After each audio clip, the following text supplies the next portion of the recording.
وسلم انی رأیت الجنہ فاخذت منها عنقودا لو اخذته لکلتم ما بقیت الدنیا۔ ایک بار حضور نماز خسوف پر آئے، دیکھو ایک سورج گرہن ہوتا ہے، ایک چاند گرہن ہوتا ہے نا، تو ایک کو کہتے ہیں صلاۃ کسوف، ایک کو کہتے ہیں صلاۃ خسوف۔ تو سرکار نماز خسوف پڑھا رہے تھے اور نماز پڑھاتے پڑھاتے دو چار ہاتھ مصلی امامت سے حضور جیسے یہاں امامت فرما رہے تو وہاں کرسی کے پاس جاؤ، اس سے آگے بھی چلے گئے، اور پھر حالت نماز میں حضور اپنی جگہ پہ آ گئے۔ جب نماز ختم ہو گئی تو صحابہ نے کہا حضور آپ نے آج نماز میں وہ کیا جو پہلے کبھی نہ فرماتے تھے۔ کہا کیا ہوا؟ کہا حضور میں نے دیکھا حالت نماز میں دو چار ہاتھ آپ آگے چلے گئے پھر اپنی جگہ پہ آ گئے۔ تو سرکار فرماتے صحابیوں جب میں نماز پڑھا رہا تھا نا تو میری نظر جنت میں چلی گئی۔ کہاں چلی گئی بولو؟ جنت۔ اور جنت میں چلی گئی تو جنت میں دیکھا ایک انگور کا درخت تھا اور اس کی شاخ پر ایک انگور کا بہت بڑا گچھا، لیکن انگور کا خوشا لٹکڑا ہے۔ تو میں آگے بھر کر انگور کا خوشا پکڑ لیا تھا، چاہا کہ توڑوں مگر چھوڑ دیا۔ اے صحابیوں اگر خوشا توڑ لیتا تو جب تک قیامت رہتی تب تک لوگ کھاتے رہتے مگر انگور ختم نہ ہو پاتا۔ اچھا اس بدھو سے پوچھئے جو کہتے نبی کے خیال سے نماز نہیں ہوتی ہے، ارے بدھوا جب نبی کے نماز میں انگور کا خیال آ رہا ہے اور نماز کی نماز انگور کے خیال سے ہو رہی ہے تو غلاموں کی نماز نبی کے خیال سے کیوں نہیں ہوگی؟ بولو نہ ہوگی کہ نہیں ہوگی؟ محبت سے تو بولو سبحان اللہ۔ اللہ حضرت فرماتے ذکر سب پھیکے ہیں جب تک نہ مذکور ہو وہ نمکین حسن والا ہمارا نبی اپنے مولا کا پیارا، بولو نا اپنے مولا کا پیارا، دونوں عالم کا دولہا۔ نانچہ حدیث اور سنا دیتا ہوں بخاری شریف جلد اول پارہ 3 صفحہ 94 17 21 22 23 24 ثم استاخر ابو بکر حتى استوى في الصف وتقدم رسول الله صلى الله عليه وسلم وصلى فلما انصرف النبي صلى الله عليه وسلم فقال يا ابا بكر ما منعك ان تثبت اذا امرتك؟ فقال ابو بكر ما كان لابن ابي قحافه ان يصلي بين يدي رسول الله صلى الله عليه وسلم۔ سبحان اللہ۔ دیکھو حضور کی طبیعت ہے علی، بخاری شریف کی حدیث ہے، تو حضور نے حضرت ابو بکر رضی اللہ عنہ سے فرمایا کہ تم امامت کر، تو مصلی امامت پہ چلے گئے۔ سورہ فاتحہ کی تلاوت ہو چکی تھی تو بخاری شریف میں فوقع فی نفسہ خفہ، تو حضور نے طبیعت میں ہلکا پن محسوس فرمایا تو کاشانہ سے باہر آ گئے۔ تو یار غار نماز بھی پڑھا رہے تھے، ایسے ترچھی نظر سے دیکھ رہے تھے کہ حضور آ رہے ہیں، بتائیے نماز پڑھا رہے ہیں یا حضور کو دیکھ رہے ہیں؟ سبحان اللہ۔ تو ان سے برداشت نہ ہو سکا، عین حالت نماز میں امامت فرما رہے تھے، ہٹ گئے مصلی سے، مقتدی والے سب میں جا کے کھڑے۔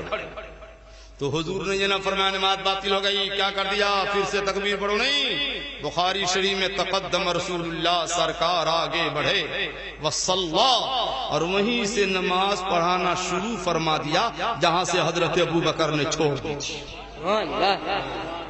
جب سرکار نے نماز پڑھا کر فارغ ہوئے تو فرماتے ابو بکر میں نے کہا تھا نہ امامت کرو، تو کس نے کہا تھا پیچھے ہٹو؟ تو اب یار غار کا عقیدہ تو دیکھو، عرض کرتے آقا ابو قحافہ کا بیٹا ابو بکر کی یہ مجال کہ میں آگے رہوں اور حضور میرے پیچھے رہیں، ابو بکر سے نہیں ہو سکتا ہے۔ حدیث شریف میں ہے کہ نماز دہرائی نہیں گئی، سب کی نماز ہو گئی۔ تو اس ٹوپی والے بدھو سے پوچھو کہ جب صحابہ کی ہو گئی ہے تو ہم سنی غلاموں کی نماز کیوں نہیں ہوگی؟ بولو نا بھائی، ہوگی کہ نہیں ہوگی؟ بولو نا۔ ادھر رہو پیارے ہنر آزمائے تو تیر آزما ہم جگر آزمائے، مگر نہ خنجر اٹھے گا نہ تلوار تم سے، یہ بازو میرے آزمائے ہوئے۔ اللہ اکبر، یا رسول اللہ، زندہ باد، زندہ باد، زندہ باد۔ سبحان اللہ، سبحان۔ کوئی مجاہد تو ہے نعرہ لگانے کے لیے، میں ٹھیک ہے، کم لگے تو ٹھیک ہے، کبھی کبھی لگے تو وہ بھی ٹھیک ہے۔ نعرہ لگانا مومن کی شان ہے۔ حضرت عمر جب ایمان لائے تو چند صحابہ مل کر اتنے نعرے لگائے کہ مکے کے در و دیوار کو ہلا دیا۔ مطلب خوشی کے وقت نعرہ لگانا چاہیے، بولیے نا سبحان اللہ تو بتا دیں۔ سبحان اللہ، سبحان اللہ۔ نعرہ سنیے، ان کے مولوی نے لکھا صراط مستقیم کے صفحہ 97 پر، آج بھی کتاب مارکیٹ میں بک رہی ہے، خریدیے، نہ ہو تو منہ مانگا انعام۔ معاذ اللہ صفحہ 97 بھی لکھتا ہے معاذ اللہ زنا کے وسوسے، بیوی کی مجامت کا خیال، شیخ عروسی جیسے بزرگ گو جناب رسالت ماں بھی کیوں نہ ہو، اپنی ہمت کو لگا دینا۔ بیل اور گدھے کے خیال میں ڈوب جانے سے بدرجہ بدتر ہے۔ یعنی غیر مقلدین کے مولوی اسماعیل دہلوی نے لکھا کہ نماز میں زنا کا خیال آئے، بیوی بیل گدھے کا خیال آئے تو ٹھیک ہے بہتر ہے، حماد اللہ نبی کا خیال آئے تو ظالم لکھتا ہے بدتر ہے۔ میں نے کہا سنیوں لڑنا نہیں، کہہ دینا تم کو تمہاری نماز مبارک جس میں بیل گدھا آتا ہو، سنیوں کو ہماری نماز مبارک جس میں سرکار مدینہ کا خیال آتا ہے۔ ایک نماز کا واقعہ سنا دے حضرت، پھر حدیث شریف سناتے۔ نماز کا واقعہ سید صاحب کا بڑا پیارا واقعہ ہے، سنا دوں؟ بولو نا سبحان اللہ، تب میں سناؤں گا۔ دیکھو ایک اللہ کے ولی تھے، نام تھا حضرت الفاف، بہت ہی غریب تھے۔ غریب تھے تو کیا ہوا، ایمان والے تو تھے۔ شاعر کہتا ہے تسکین قلب و جان کا سامان ہو گیا، طیبہ میری حیات کا عنوان ہو گیا، سلطان کائنات کے روضے کے سائے میں جو بھی فقیر آ گیا سلطان ہو گیا۔ اور اعلیٰ حضرت سرکار فرماتے ہیں تیرے ٹکڑوں پہ بلے غیر کی ٹھوکر پہ نہ ڈال، جھرکیاں کھائے کہاں چھوڑ کے صدقہ تیرا۔ اور ہمارے پیر مفتی اعظم سرکار فرماتے ہیں کھاتے ہیں تیرے در کا، پیتے ہیں تیرے در کا، پانی ہے تیرا پانی، دانا ہے تیرا۔ سبحان اللہ۔ تو ایک بزرگ تھے، وہ بہت غریب تھے، مزدوری کرتے تھے۔ گدھا سمجھتے ہیں آپ لوگ؟ گدھا، ارے گدھا نہیں سمجھتے؟ نہیں سمجھتے تو جب بیہا چلا جائیے جلدی سے سمجھ جائیے گا۔ گدھا پر وہ مال ڈھوتے تھے، مال بزرگوں کا، لوگوں کا، جو اجرت ملتی تھی اس سے میاں بیوی زندگی بسر کرتے تھے۔